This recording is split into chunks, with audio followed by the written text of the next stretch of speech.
এরকম ভয় ভয় তাকাচ্ছে কেন মেয়েটা? এর সমস্যাটা কি? সময় যত এগিয়ে আসছে আমার তত ভয় বাড়ছে দিদি। এবার তোর মিথ্যে কথাগুলো আমাকে বলতে হবে ঋষিকে। যদি বিশ্বাস না করেন উনি, যদি কোনো প্রশ্ন করেন, কি হবে? জ্যোতিকে লক্ষ্য করছো? ফুলসজ্জা নিয়ে কিন্তু ওর একটু এক্সাইটমেন্ট নেই, একটা জড় বস্তুর মতন হয়ে আছে না? এই জ্যোতি, আরে এখানে দাঁড়িয়ে আছো কেন? এদিকে এসো এসো এসো। আরে তোরা দাদাভাইকে বস আর ঋষি এখানে বস। আর এ নাও, তুমি এই ঘটিটা ধরো।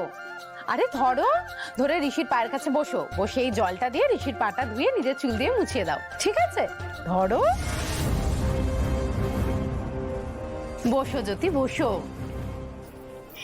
না না, এটা আবার কেমন নিয়ম? আমি তো মাকে বারণ করেছিলাম এসব করতে। না না, এইসব নিয়ম আমি পালন করতে পারবো না। যা নিয়ম সেগুলো করতে হবে ভাই। তুই একদম বেশি কথা বলবি না, চুপ করে বস। হ্যাঁ, ও সব নিয়ম পালন করবে, কেন করবে না? পৃথাদি, তুমি ওকে বলে দাও তো, ও সব নিয়ম করবে, তাই না? মাসিমণি প্লিজ, এই নিয়মটা কি পালন করতেই হবে? হ্যাঁ, করতেই হবে। দিদি বলে দিয়েছে, আর এই নিয়মটা করলে দুজনের ভালোবাসা বাড়ে।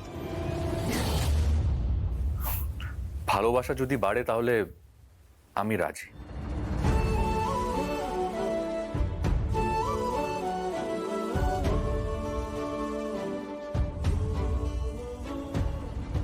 আরে ঋষিকে বসা, আর খেয়া গামলাটা এখানে রাখ তাড়াতাড়ি। এ নাও জ্যোতি, এই ঘটিটা নিয়ে বসো ঋষির পায়ের কাছে। বসো, বসো মা।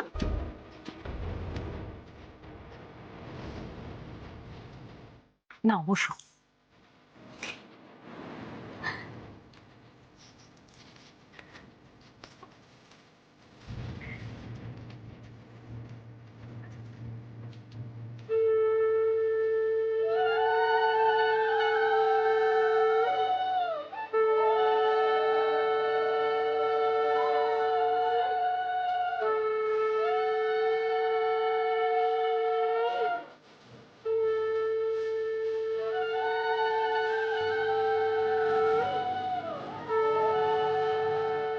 কিন্তু লোকগুলো কিছু তো ফোনটা ধরছেই না।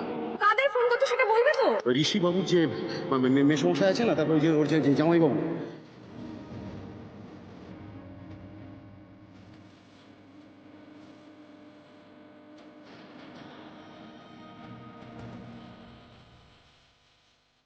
ও আমাকে ঠকিয়ে দিল।